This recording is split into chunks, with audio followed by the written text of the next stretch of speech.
Bonsoir, vous êtes sur Radio Fréquence Paris Pluriel 106.3 dans l'émission Mode d'emploi.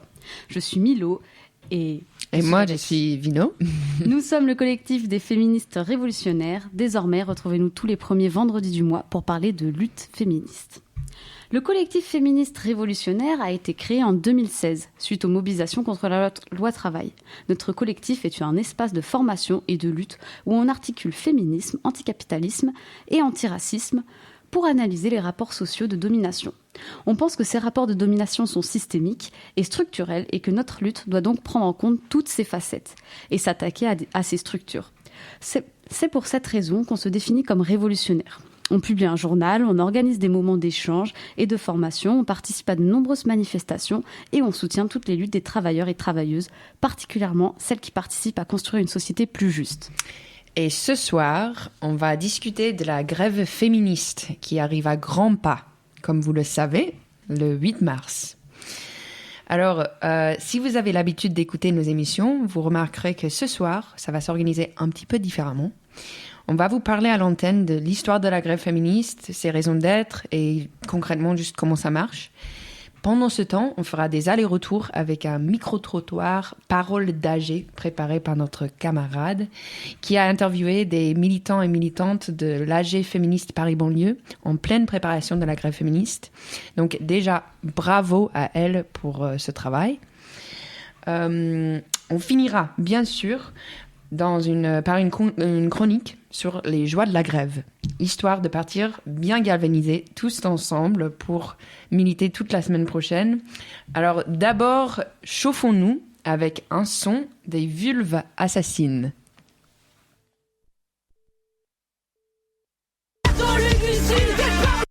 J'avais en fait... La retraite !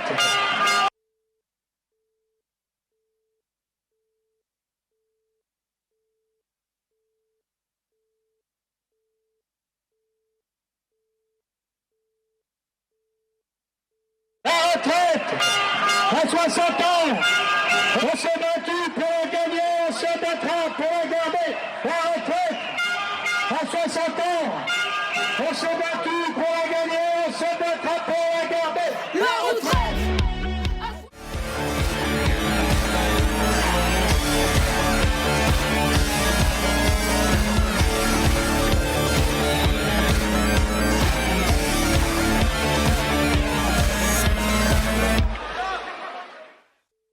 Ouais, c'était Retraite des vulves assassines. Vous êtes toujours sur Radio Fréquence Paris Pluriel 106.3 avec les féministes révolutionnaires pour notre émission spéciale sur la grève féministe imminente. Alors, tout de suite, écoutons l'appel à la grève du 8 mars. Parce que nous sommes femmes et minorités de genre dans une société patriarcale et capitaliste. Parce que notre travail est peu reconnu et sous-rémunéré, notamment dans les secteurs de la santé, du social, de l'éducation et du nettoyage, ou parce que nous travaillons dans des secteurs peu féminisés et que nous y subissons des discriminations. Parce que nous subissons des violences sur notre lieu de travail et que nous sommes obligés de les taire, ou parce que nous en subissons dans nos foyers tout en continuant à assurer gratuitement les tâches essentielles. Parce qu'on ne nous laisse pas disposer de notre corps comme nous l'entendons, que l'accès à l'IVG est encore entravé et trop souvent culpabilisé. Parce que nous sommes ignorés, infantilisés, non rémunérés, violentés, dans la plus grande indifférence lorsque nous sommes handicapés. Lorsque nous sortons du schéma hétéronormatif et qu'il faut le cacher au travail, dans la rue, à l'école, à la maison, sous risque de représailles. Parce que lorsque nous sommes en plus racisés, nous avons plus difficilement accès à l'emploi, ou toujours au même, et que nous subissons partout des rejets, de l'indifférence, des violences. Pour toutes ces raisons, nous, femmes et minorités de genre, faisons la grève le 8 mars. La grève féministe, c'est l'arrêt du travail productif, reproductif, salarié, à l'école ou au foyer. Car dans la sphère privée comme publique, c'est en partie notre travail, gratuit, sous-payé, invisibilisé, qui fait tenir la société. Nous revendiquons l'outil de la grève féministe, car il permet de penser à et lutter contre l'exploitation et l'oppression des femmes et des minorités de genre dans sa globalité. Cette année, la grève du 8 mars s'inscrit dans un contexte international politique, économique et écologique marqué par de multiples crises et bouleversements. D'autre part, les extrêmes droites progressent et tuent. Et de l'accession au pouvoir de partis néofascistes en Italie et Israël, des féminicides politiques et assassinats des militantes kurdes à Paris jusqu'à la guerre lancée par le gouvernement russe contre l'Ukraine. Partout, cette vague réactionnaire internationale conteste notre droit à disposer de nos corps. Restrictions à l'accès de l'avortement, à la contraception, à la reproduction assistée, aux procédures de transition. Partout, cette vague réactionnaire menace notre droit à l'autodétermination. Par exemple, la lutte des familles iraniennes est l'objet d'une réappropriation politique anti-voile, alors même que c'est un mouvement lancé par des femmes avant tout pour leur liberté à disposer de leur propre corps. Nous saluons ici leur détermination et leur force. D'autre part, les inégalités économiques de plus en plus démesurées s'enchevêtrent à la crise climatique dont les manifestations sont de plus en plus intenses. Cela précarise toujours davantage nos existences. Les pénuries d'eau et l'assèchement des sols rendent la vie très difficile pour les agriculteurs et agricultrices et au-delà pour toutes les habitantes des départements touchés. Le 8 mars 2023 s'inscrit également dans un contexte français marqué par des oppressions et inégalités de plus en plus violentes que la grève féministe doit participer à combattre. D'abord, le gouvernement nous plonge toujours plus dans la crise sociale. Les prix explosent, il devient difficile de se loger, de se chauffer, de se nourrir convenablement. Les attaques contre les droits sociaux se multiplient, comme en témoignent les réformes des retraites et de l'assurance chômage. Nous, femmes et minorités de genre, sommes en première ligne face à ces projets. Nous sommes majoritaires dans les emplois à temps partiel et morcelés et avons plus souvent des parcours discontinus du fait d'emplois plus précaires ou de la parentalité dont la charge de temps nous est souvent réservée. Nous serons donc parmi les premières victimes si ces réformes sont adoptées. Face à cela, nous devons lutter contre la précarisation pour plus de justice sociale et pour la défense des services publics. Leur dégradation affecte en premier lieu les populations les plus précaires et donc particulièrement les femmes et minorités de genre. En tant qu'usagères et usagères, mais aussi en tant que travailleurs et travailleuses, car les conditions sont toujours plus déplorables. En outre, le gouvernement s'attaque à nos droits fondamentaux avec le projet de loi anti-squat qui menace le droit au logement, ainsi qu'avec le projet de loi Darmanin qui prévoit de durcir considérablement les conditions d'obtention d'un titre de séjour et de faciliter les expulsions. Nous refusons le modèle de société dans lequel s'inscrivent ces projets de loi. Enfin, alors que les députés RN sont passés de 8 à 89 suite aux dernières législatives, le racisme et la xénophobie continuent de se propager en France. Concrètement, la violence raciste tue. L'islamophobie est grimpante, quotidienne, banalisée. Elle cible, discrimine et tue les musulmans et musulmanes aujourd'hui en France. Nous dénonçons et combattons ces violences racistes. Nous ne sommes pas seuls à appeler à la grève du 8 mars. Dans ce paysage, nous tenons à rappeler quelques points essentiels du combat féministe. Ainsi, nous déclarons haut et fort que la transphobie n'est pas du féminisme. Compte tenu des attaques transphobes qui se multiplient sur fond d'argumentaires essentialistes et d'accointance avec la droite traditionnaliste et l'extrême droite, il n'est plus possible de tergiverser. Nous affirmons également que la libération des communautés marginalisées est indispensable à la libération de tous. Notre combat féministe est donc radicalement anti-lesbophobie, soutient les droits de toutes les personnes LGBTQIA+, ainsi que l'auto-organisation des travailleurs et travailleuses du sexe. Lorsque des femmes sont assassinées chaque année parce qu'elles sont obligées d'exercer le travail du sexe dans la clandestinité, il devient urgent d'abroger les lois responsables de cette réalité. Face à tous ces enjeux nationaux et internationaux, nous appelons donc à la grève féministe le 8 mars 2023. Construisons un mouvement large et uni, luttons tous ensemble pour faire advenir une société féministe, antiraciste, écologique, solidaire, libre et joyeuse. En nous arrêtant, nous montrons concrètement que nous sommes essentiels. Construisons un rapport de force pour être écoutés. Descendons dans la rue pour des cortèges joyeux et en colère. Organisons dans les quartiers des gardes collectifs et des cantines solitaires. Affichons sur nos réseaux, notre fenêtre, les couleurs de la grève. Si on s'arrête, le monde s'arrête. On vient d'entendre l'appel à la grève du 8 mars écrit par la coordination féministe. La coordination féministe, c'est un regroupement national de collectifs féministes qui permet de mutualiser nos forces et d'échanger sur nos axes de lutte. Le collectif Femmes Rêves en fait partie et on vous encourage vivement à suivre l'actualité de la coordination féministe sur les réseaux et puis dans la vraie vie, bien sûr. Alors, la grève féministe, qu'est-ce que c'est au juste ? La coordination féministe a initié en partie, avec d'autres, après les rencontres nationales féministes l'été dernier, des AG dans plein de villes de France pour préparer la grève féministe du 8 mars de cette année. Notre camarade Milo va nous la présenter un peu plus précisément. Du coup, je vais présenter l'Assemblée Générale Féministe pour les personnes qui viennent pour la première fois. Donc, qu'est-ce que c'est ? C'est un cadre d'auto-organisation féministe unitaire qui existe depuis octobre 2022. Oui. Et donc, l'objectif, c'est de ne pas réparer la grève féministe du 8 mars, mais aussi de ramener le féminisme dans les luttes sociales et les luttes sociales dans le féminisme. Donc, du coup, l'AG a aussi organisé plusieurs cortèges flamboyants lors des retraites aux côtés du Pink Bloc. On a aussi eu un cortège féministe dans la manifestation de la journée des solidarités avec les migrantes le 18 décembre et qui était aussi contre le projet de loi Darmanin. Et récemment, on a fait une super soirée de soutien qui s'est déroulée le 17 février à la Baudrière et on a récolté plein de sous qui vont nous permettre de poursuivre le financement de la lutte. Du coup, pour la grève féministe, qu'est-ce que c'est ? C'est l'arrêt du travail reproductif, domestique et salarié. Et c'est aussi cet arrêt du travail, c'est pas juste comme ça on arrête, c'est aussi pour mettre notre énergie au profit de l'organisation féministe et de la lutte pour les droits des femmes et personnes non conformes de genre. Cette année, il y a moyen qu'on tape gros avec le 8 mars puisque c'est une journée contre les retraites et du coup ça peut ramener beaucoup plus de monde en manif. Et du coup c'est là-dessus que ça va se porter ce soir, le 8 et le 6 mars.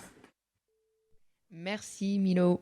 Donc, comme tu nous as dit, il s'agit bien de l'organisation d'une grève reconductible le 8 mars, qui commencera même dès le 6 mars au soir, avec une manifestation de nuit en non-mixité, femmes et transpédéguines, que nous vous invitons tous et toutes à rejoindre. Alors, il y avait aussi quelques autres camarades de l'AG qui souhaitaient se présenter, je crois. Salut, moi c'est Vino, je fais partie du collectif Femmes Rêves. Alors du coup, moi c'est ma première AG. Pourquoi ? Parce que je suis une personne concernée par le racisme et le sexisme. Du coup, forcément, je me sens touchée. Moi, c'est Laure, je suis étudiante en lettres histoire et je m'organise aux féministes révolutionnaires. Et comme les Femmes Rêves font partie de l'AG féministe Paris-Banlieue, du coup, j'ai été amenée en fait à participer à la préparation de la grève générale féministe du 8 mars pour Paris. Du coup, je m'appelle Laz, je suis à l'AG féministe Paris-Banlieue et du coup, je participe à l'organisation de la grève parce que, donc pourquoi c'est important pour moi ? Parce que la grève, c'est un outil de lutte qui peut véritablement faire ses preuves, on le sait. Donc moi j'ai commencé à militer à l'âge de 16 ans, dans un contexte assez particulier parce que on était en 2003-2004 et en France a été votée la loi du 15 mars 2004 sur les signes religieux ostensibles à l'école et j'ai été concernée. Alors je suis venue à l'AG aujourd'hui parce que ça fait un moment que j'essaie d'y venir mais que j'ai pas pu assister aux premières réunions et ça m'intéressait d'avoir un œil sur ce qui se disait, sur ce qui se faisait et aussi de pouvoir apporter ma contribution si possible. C'est un peu un hasard, je suis venue à la soirée à la Baudrière. Et il se trouve que c'est juste une personne derrière la tireuse à bière qui m'a lancé comme ça 18h à la Bourse du Travail mercredi. Et j'étais même pas bourrée et j'ai noté la date dans mon téléphone et je me suis dit c'est peut-être un signe go. Ça fait un moment que je sais pas du tout comment mettre un pied dans le monde militant, que je me sens pas du tout légitime, que j'ai jamais fait ça, que je ne sais pas à quoi je peux me rendre utile dans ce milieu-là. Et donc je me suis dit c'est peut-être le moment de voir si j'ai quelque chose à y faire ou pas en fait. Je m'appelle Juliette, je fais des études de genre en même temps qu'une formation pour devenir archiviste. J'aimerais me spécialiser dans les archives féministes et queer pour contribuer à préserver la mémoire de nos luttes et qu'on puisse la transmettre ensemble. J'ai commencé à militer dans les mouvements LGBT face au déferlement de haine de la Manif pour tous en 2013, il y a 10 ans déjà. Puis j'ai rejoint les Collereuses et en juin 2022, les Féministes Révolutionnaires, un collectif qui défend une implication égale dans les luttes féministes et sociales. Voilà qui nous sommes. Et qu'est-ce qu'on prépare ensemble au juste ?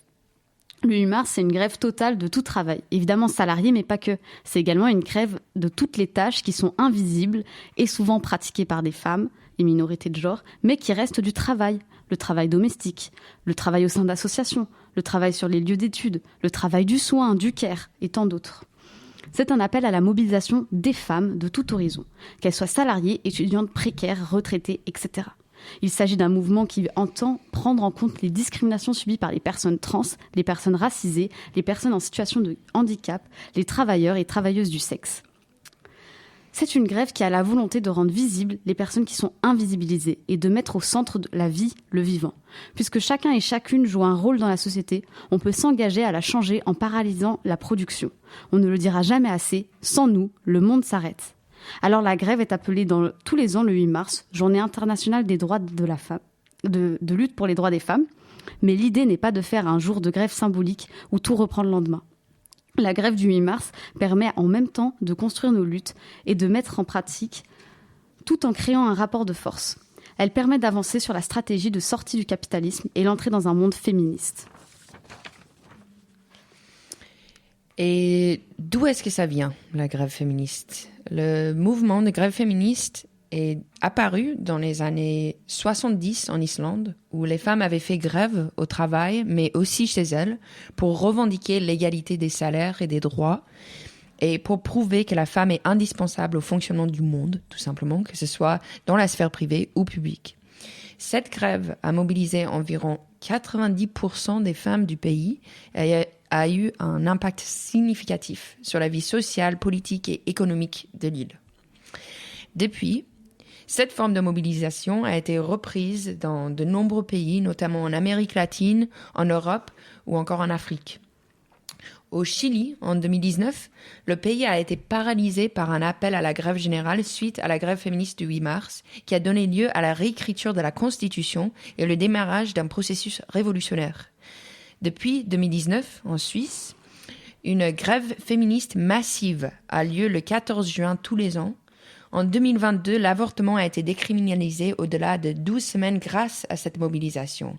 Les grévistes suisses sont un exemple d'effectif et d'organisation qui a inspiré beaucoup de pays européens.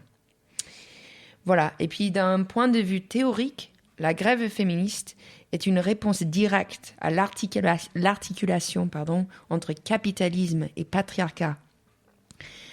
Les deux, capitalisme et patriarcat, sont associés et agissent ensemble pour dominer les femmes et les minorités de genre. Donc, par cette grève, on rend visible et on lutte contre l'oppression des femmes dans le système capitaliste. Mais pourquoi on fait grève en fait ? Écoutons quelques membres de l'AG Paris Banlieue nous le dire. J'aimerais quand même que du coup, ces grèves qu'il y a actuellement et ces manifestations autour de cette question-là, elles avancent. Il y a la question aussi des lois asile et migration qui est en train d'être votée en ce moment. Pareil, les femmes aussi, les femmes et les minorités de genre sont hyper fragilisées d'autant plus par ça. Par exemple, le fait que par exemple l'AME, qui est l'aide médicale universelle, est remise en question. En fait, on sait très bien que quand on vient se faire soigner parce qu'on a le VIH, parce qu'on est une personne en situation de handicap ou qu'on est enceinte, c'est chaud quoi. Donc j'aimerais bien que ça puisse devenir des acquis. Pour moi, c'est vraiment important de préparer cette grève générale féministe et qu'elle ait lieu parce que ça permet de mettre en avant le fait que ce sont les femmes et les minorités de genre en général qui font tourner le système capitaliste actuel, que ce soit par leur travail productif, mais aussi par leur travail reproductif. Donc voilà, toutes les tâches domestiques qui permettent en fait de créer de la force de travail. Et du coup, pour moi, la grève générale féministe, c'est à la fois une critique de ce système capitaliste et patriarcal, et en même temps l'élaboration d'une société anticapitaliste et d'une société plus juste en général, qui prend en compte les oppressions de genre, mais aussi les questions antiracistes, écologistes, etc. Il y a un lien extrêmement clair et simple entre les luttes féministes, les luttes sociales et les luttes des travailleurs et travailleuses. C'est que, en fait, les travailleurs et travailleuses, il y a des femmes parmi eux. Des femmes qui peuvent être cisgenres ou transgenres ou ou des minorités de genre autres, et tout simplement parce que la question sociale elle concerne tout le monde, donc et en premier lieu les femmes, et minorités de genre. Donc le lien, il est extrêmement clair. On fait partie de la société, on est une grosse partie de la société. On est une partie de la société qui est la plus précarisée, qui peut être majoritaire en termes de nombre, mais qui est clairement minoritaire en termes de pouvoir et de représentation. Et faire la grève, c'est, je pense, le premier outil de contre-pouvoir qu'on peut avoir pour essayer de renverser les rapports de force. Avec la grève féministe, on cherche à montrer combien notre travail en tant que femme et minorité de genre est indispensable pour faire fonctionner la société, alors même qu'il est le plus dévalorisé et précarisé. La grève féministe s'est rappelé une bonne fois pour toutes que le travail productif et reproductif doit être partagé entre tout le monde à part égale. La grève féministe, c'est le moyen de se battre contre toutes les inégalités et pour que les conditions de l'égalité soient enfin possibles. La grève féministe, c'est un processus en construction qui va bien au-delà du 8 mars. C'est un processus qui nous rassemble au-delà de nos clivages et nous permet de renouer avec l'histoire plurielle des luttes féministes, une histoire loin d'être terminée. Pour nous, à l'Assemblée féministe Paris-Banlieue, la grève sera féministe ou ne sera pas. Et on continuera à prendre la rue toutes les semaines tant qu'il le faudra pour montrer qu'une autre société est possible et même à notre portée. Et moi, ce que j'attends de la grève féministe, c'est le renversement du patriarcat, tout simplement. Mais en tout cas, ce que j'attends le 8 mars, c'est une journée pour sérieusement l'alerter et le préparer. J'attends une journée pleine de bruit. Le bruit de notre colère, bien sûr, mais aussi le bruit de l'Assemblée, de la rue et l'énorme joie qui va s'en dégager. Là, c'est une grève un peu particulière parce qu'elle concerne aussi le travail reproductif et le travail domestique qui est largement invisibilisé dans notre société. Pouvoir avoir un momentum où justement on visibilise ce travail du care qui est réalisé en particulier par les personnes sexisées, c'est vraiment important à mes yeux d'un point de vue politique, de stratégie politique. Les revendications de la grève féministe sont donc multiples et variées. Elles portent notamment sur l'égalité salariale, la lutte contre les violences faites aux femmes, les féminicides, la reconnaissance du travail domestique et de soins, l'accès à l'avortement et à la contraception, la représentation des femmes dans les instances politiques et économiques.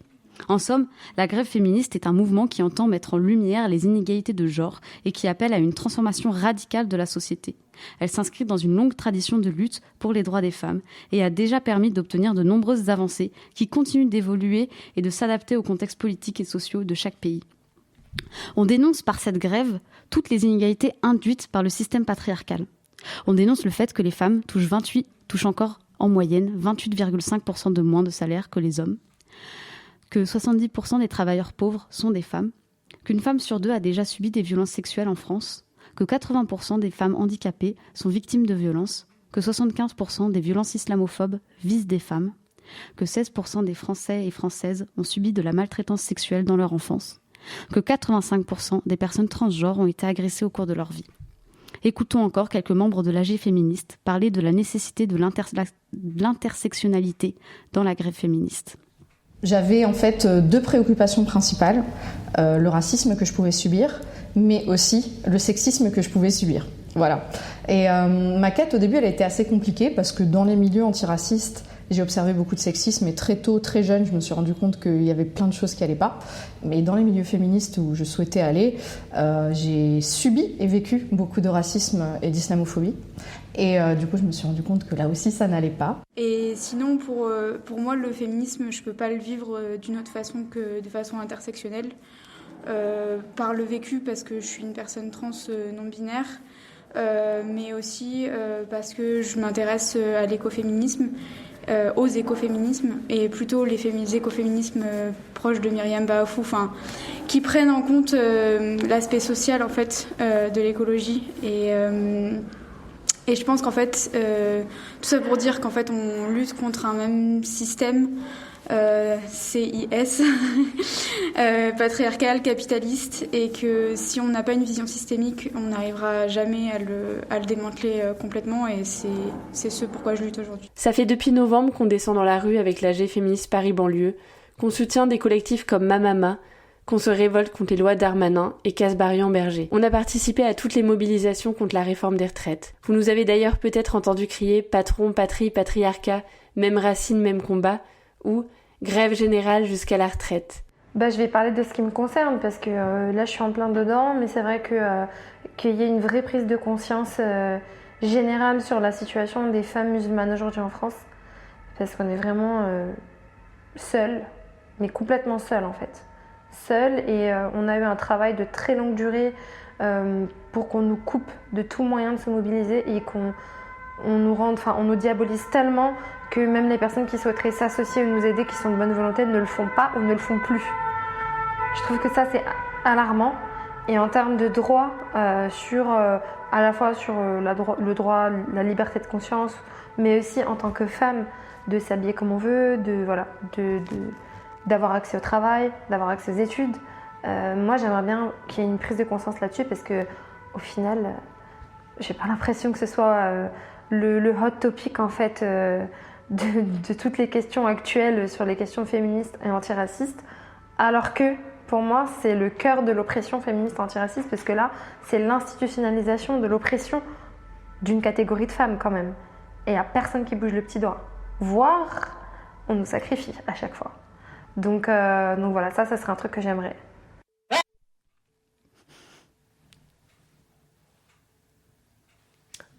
Oui, alors, comment est-ce qu'on fait la grève féministe concrètement ? C'est finalement assez simple. Il s'agit de s'arrêter et puis de descendre dans la rue. Voilà. On va arrêter le travail des femmes, domestiques et salariées, pour rendre visibles les inégalités de genre. Cette mobilisation se traduit souvent par des manifestations, des rassemblements, des occupations de lieux publics, des piquets des grèves, des blocages d'entreprises ou encore des actions symboliques. Chacun et chacune est libre d'investir la grève à sa manière. Le plus important, c'est d'y participer. Donc, les rendez-vous importants à venir sont, tenez-vous bien, le 6 mars, il y aura une marche nocturne en non-mixité choisie sans mexis. Hétéro. Sans mexis hétéro, qui ira de l'Opéra jusqu'à Hôtel de Ville. Voilà. Et ensuite, le 7 mars, on se retrouve pour la grève et le blocage général contre la réforme des retraites. Ensuite, on y retourne tout de suite le lendemain, le 8 mars, c'est la grève féministe. Rendez-vous à 10h30 à Saint-Denis à l'appel de la marche antiraciste pour rejoindre le cortège au départ de République à 14h. Est-ce que vous venez ? On a été posé la question le 7 février, en manifestation. On va écouter les réponses de quelques manifestants.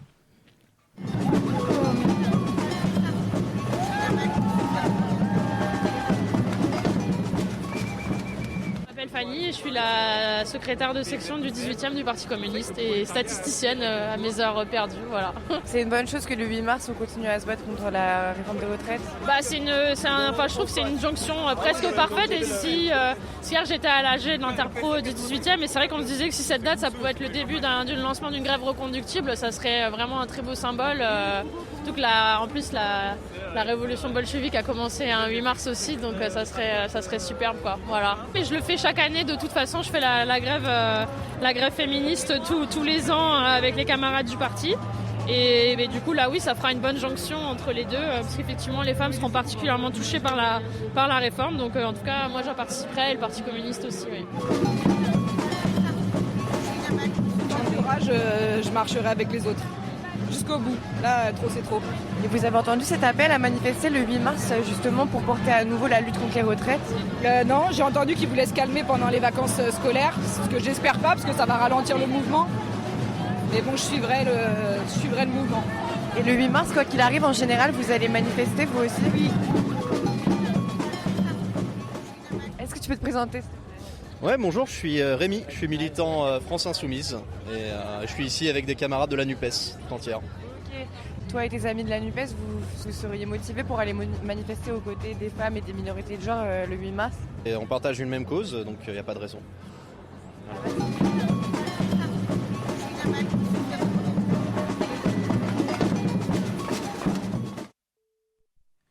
Et oui, cette année, le 8 mars aura une portée particulière. Le 7 mars, les syndicats appellent à bloquer le pays dans le cadre de la mobilisation pour les retraites et contre la réforme Macron. Le 8 mars sera donc le jour d'après. Potentiellement, la première journée de reconduction de la grève. Il se peut que le 8 mars, les féministes reconduisent la grève. Nous ne pouvons que nous en réjouir. Toutes les conditions semblent réunies pour que le 8 mars soit une journée de grève féministe de masse, mais aussi pour que la mobilisation contre la réforme des retraites prenne une nouvelle tournure avec la reconduction de la grève. C'est aussi une occasion unique de permettre la convergence entre les mouvements féministes et syndicaux.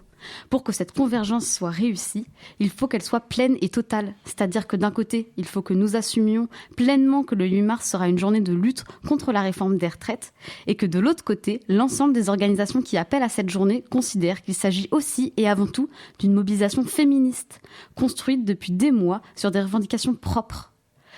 Il se peut que le 8 mars 2023 soit la première grève générale française, parce qu'il n'y a pas de grève générale sans la grève des femmes. À partir du 6 mars, la grève féministe, c'est tous les jours. Le 6, le 7, le 8 mars, dans la rue. Et toute l'année, on continue. Avant de passer à la chronique, on va faire une petite pause musicale avec Anne Sylvestre, Clémence en vacances.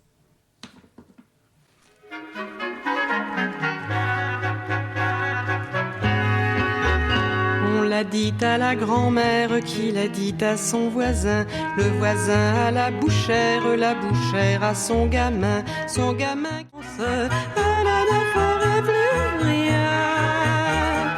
Toute la clémence comme en enfance se reposerait enfin.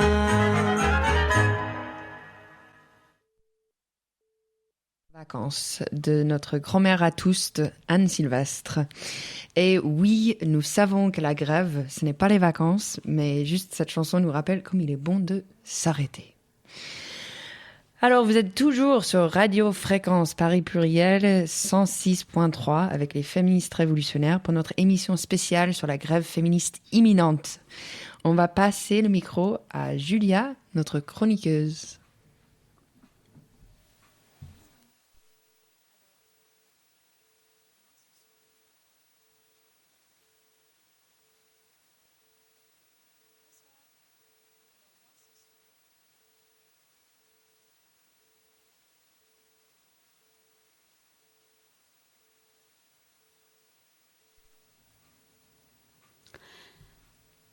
Eh bien, nous allons vous passer, suite à un problème technique, une petite extrait des Vulves assassines. Ou pas.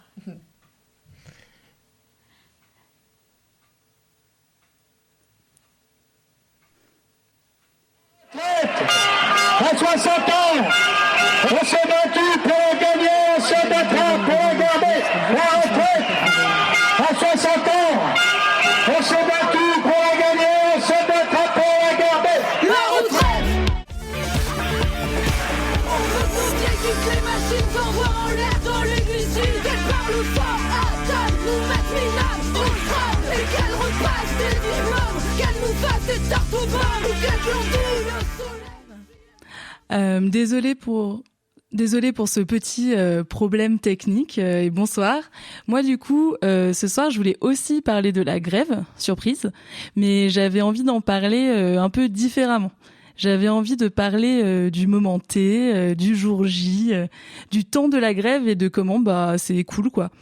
C'est même joyeux en fait. Et puis moi je trouve ça sympa aussi de parler de trucs un peu positifs de temps en temps. Surtout que vous avez peut-être remarqué que dans les médias, la grève, on en parle plutôt comme ça. Désormais, ce sont tous les syndicats de la SNCF qui appellent à une grève reconductible à partir du mardi 7 mars. À quelques heures du début de la grève, il y a deux types de voyageurs. Les mécontents. Ils nous emmerdent, vous croyez que c'est normal ? Et les autres, qui considèrent la raison de ces grèves plus importante que les perturbations qu'elles engendrent. Je trouve que c'est important de défendre ses droits aussi, du moment que ça ne dure pas plusieurs semaines. Mais j'espère que ça va pas être répété dans le temps, quoi. Je comprends ce mouvement, après de prendre des gens en otage, c'est pas top. À quelques jours de Noël, ce père de famille a la surprise de recevoir un email de la SNCF. Une épée de Damoclès qui plane sur les vacances de nombreux usagers. Mais vous allez tenir combien de temps ? Ça laisse présager d'une journée particulièrement difficile. On pourrait dire, les Français sont pas à une incohérence près. Autre solution, faire le trajet en voiture avec leur bébé. Plus de 7 heures de route pour arriver à Nancy. Un Noël gâché pour près de 200 000 Français. Et on a posé la question aux Français de savoir, faut-il interdire la grève dans les transports en commun pendant les vacances scolaires ? Alors, j'ai aussi vu sur Twitter aujourd'hui que Olivier Véran a dit, je cite, « Mettre le pays à l'arrêt, c'est prendre le risque d'une catastrophe écologique, agricole, voire humaine. Ce serait mettre en danger la santé de nos enfants, rater le train du futur. » Waouh! Donc l'apocalypse en somme, et en plus ça gâche Noël. Mais c'est toi en fait qui rate le train, Olivier. Heureusement, aux féministes révolutionnaires, on n'est pas dupes. On sait que c'est juste l'idéologie bourgeoise qui cherche à nous faire croire que travailler c'est bien et faire la grève c'est pas bien. Rien de nouveau. Et nous, la grève, on adore ça. Vraiment, on est fans. Vous avez peut-être remarqué. Tellement fans que nous, on appelle à la grève générale féministe reconductible à partir du 8 mars avec l'AG Paris banlieue. Oui, on veut la grève féministe tous les jours, en fait, jusqu'au retrait de la réforme des retraites et, in fine, la révolution, quoi. Mais bon, en attendant, revenons au plaisir simple. Faire la grève, en somme, c'est quand même dire collectivement, non, en fait, j'irai pas travailler. Ce jour-là, du coup, on fait pas des tâches à la con, on fait pas genre on est content d'être là, on prend pas le métro parce que d'ailleurs, y en a pas. C'est genre l'école buissonnière version adulte en fait. Et je sais pas vous, mais moi je trouve qu'on en parle pas assez de ça et de comment c'est trop bien. Mais quelqu'un qui en parle très très bien, c'est Simone Veil avec un W, donc pas celle de la loi pour l'IVG. Donc Simone Veil avec un W, c'était une philosophe qui a travaillé en usine et qui a écrit des articles sur les grandes grèves et les occupations d'usines de 1936, au moment où le Front populaire signait les accords de Matignon alors que les gens voulaient continuer la grève. Mais ça, c'est une autre histoire. Et donc, je vais vous lire un extrait d'un de ces articles à retrouver dans le recueil Grève et joie pure aux éditions Libertalia. Indépendamment des revendications, cette grève est en elle-même une joie. Une joie pure, une joie sans mélange. Oui, une joie. J'ai été voir les copains dans une usine où j'ai travaillé il y a quelques mois. J'ai passé quelques heures avec eux. Joie de pénétrer dans l'usine avec l'autorisation souriante d'un ouvrier qui garde la porte. Joie de trouver tant de sourires, tant de paroles d'accueil fraternelles. Comme on se sent entre camarades dans ces ateliers où, quand j'y travaillais, chacun se sentait tellement seul sur sa machine. Joie de parcourir librement ces ateliers où on était rivé sur sa machine. De former des groupes, de causer, de casser la croûte. Joie de vivre parmi ces machines muettes au rythme de la vie humaine, le rythme qui correspond à la respiration, au battement de cœur, au mouvement naturel de l'organisme humain, et non à la cadence imposée par le chronométreur. Très, très poétique. Et je trouve que cette notion de joie, elle est encore plus présente dans la grève générale féministe, parce que l'isolement qu'elle rompt, elle est double. Parce que le capitalisme, il nous isole les travailleuses chacune sur notre lieu de travail, mais il isole aussi les femmes, chacune dans son foyer, dans sa famille. Oui, parce que le capitalisme a vendu aux femmes la libération par le travail, la mère businesswoman, le mythe de la working girl. Donc en fait, son seul lien social en dehors du foyer et son épanouissement, c'est d'aller se faire exploiter. Trop bien. Et puis le soir, hop, on fait le ménage. Super. Oui, parce que parfois, je dis bien parfois, on oublie que la moitié du travail qui fait tourner la machine capitaliste, c'est le travail reproductif, c'est-à-dire celui qui reproduit la force de travail. Oui, parce qu'en fait, si les personnes qui nourrissent, lavent, soutiennent émotionnellement adultes et enfants arrêtent, tout le monde meurt. Et si tout le monde meurt, il y a plus personne pour faire du profit. Pas de bol pour les patrons. Bref, faire la grève générale féministe, c'est déjà toutes les personnes qui travaillent en grève, et c'est aussi rompre l'isolement, quoi. C'est s'organiser ensemble, se rencontrer, discuter, rigoler, manger, et c'est joyeux. Je trouve que Silvia Federici, elle le résume assez bien dans un article, dans un petit livre qui s'appelle « Travail gratuit et grève féministe », où elle écrit « Cessons de penser que toute joie doit être reportée dans un avenir après la Révolution. L'organisation d'une grève doit changer positivement nos vies, nous rendre plus heureuses et heureux. Je crois vraiment au militantisme joyeux. Si une lutte nous rend malheureuses et malheureux, alors il est clair que nous faisons fausse route et que nous devons la repenser. La lutte doit aussi nous procurer de la joie. Sinon, pourquoi la mènerions-nous ? Autrement dit, carpe diem. Et c'est sûr que ça se fait pas tout seul. Justement, Ça demande de se poser des questions sur les horaires, sur qu'est-ce qu'on fait des enfants, comment on fait pour manger, comment on fait la grève féministe quand on est soignant ou soignante. Et ça aussi, c'est joyeux, en fait, de dire « viens, on fait autrement ». Et surtout, c'est nous qui décidons. On dit non, aujourd'hui je vais pas au travail, je me tape pas le ménage seul chez moi. Je m'organise collectivement avec mes camarades. Mes enfants sont en train de faire des super activités à la garderie, gérées par des camarades qui tournent. On organise des assemblées entre soignantes et patientes pour repenser le système de soins. Peut-être que les familles de patients participent aussi, pourquoi pas ? Tout le monde fait une tâche plutôt que quelques personnes 10 000. Et puis on passe un bon moment. Et c'est marrant parce que souvent les mascus crient au scandale quand ils voient ça. En mode non mais regardez, c'est communautariste ou c'est séparatiste. Je sais plus ce qu'ils disent, genre j'arrive pas à suivre, ça change tout le temps. Sauf qu'en fait, déjà, quand on parle répartition des tâches, souvent il y a plus personne, c'est drôle. Venez garder les enfants en fait, on vous en prie. Mais enfin pas les mascus bien sûr, car on ne souhaite pas transformer nos enfants en fachos. Et la deuxième chose qu'ils loupent, c'est qu'en vrai, en fait, on fait pas ça uniquement pour les faire chier comme s'ils étaient le centre du monde. On fait ça aussi pour passer des bons moments et pour rigoler en fait, car ils n'ont pas d'humour. Bref, vous l'aurez compris, moi je pense que la joie, ça devrait être notre boussole. Et que la grève féministe, c'est joyeux. Alors bon, là je sens que peut-être vous vous dites « oulala ». Ça part en développement personnel, positivité toxique, tout ça. Genre les femmes-rêves vont bien changer. Eh ben, vous savez quoi ? Je vous propose de sortir les matelas de yoga. Fermez les yeux, ok ? Alors on se tapote le front, doucement, et on bosse sur nos croyances limitantes. Genre, on peut pas renverser le capitalisme. Et puis on inspire. Allez-y, inspirez. Puis, visualisation positive, répétez après moi. Les vrais parasites sont les patrons. Hop, on expire. Et puis on fait la grève en pleine conscience. Et sur ce, je vous souhaite une joyeuse grève générale féministe, les camarades.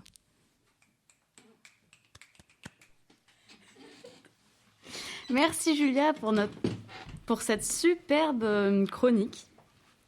Notre émission va toucher à sa fin et merci d'avoir été avec nous jusque-là, malgré certains petits couacs. Nous sommes toujours le collectif féministe révolutionnaire, ça n'a pas changé. Et vous pouvez nous retrouver sur les réseaux sociaux, ainsi que la coordination féministe et aussi l'AG féministe Paris-Banlieue. On va se quitter sur l'hymne du 8 mars, composé par nos camarades « Sans nous, le monde s'arrête ». Et juste pour rappel, donc à partir du 6 mars, la grève féministe, c'est tous les jours, au cas où vous ne l'avez pas compris. Le 6, le 7, le 8 mars, dans la rue, toute l'année, on continue. Et pour continuer toute l'année, en plus, il y a un rendez-vous le 11 mars pour le prochain AG féministe Paris-Banlieue.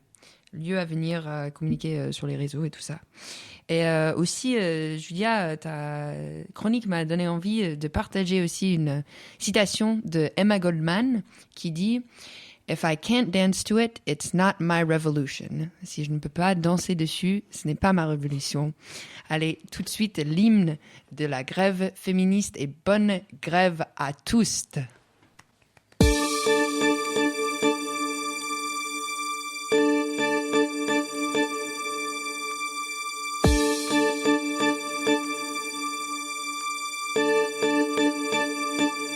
On descend dans la rue, c'est la grève féministe. On piétine le système, c'est la grève féministe. Sans nous le monde s'arrête, c'est la grève féministe. C'est la grève générale, c'est la grève féministe. Notre travail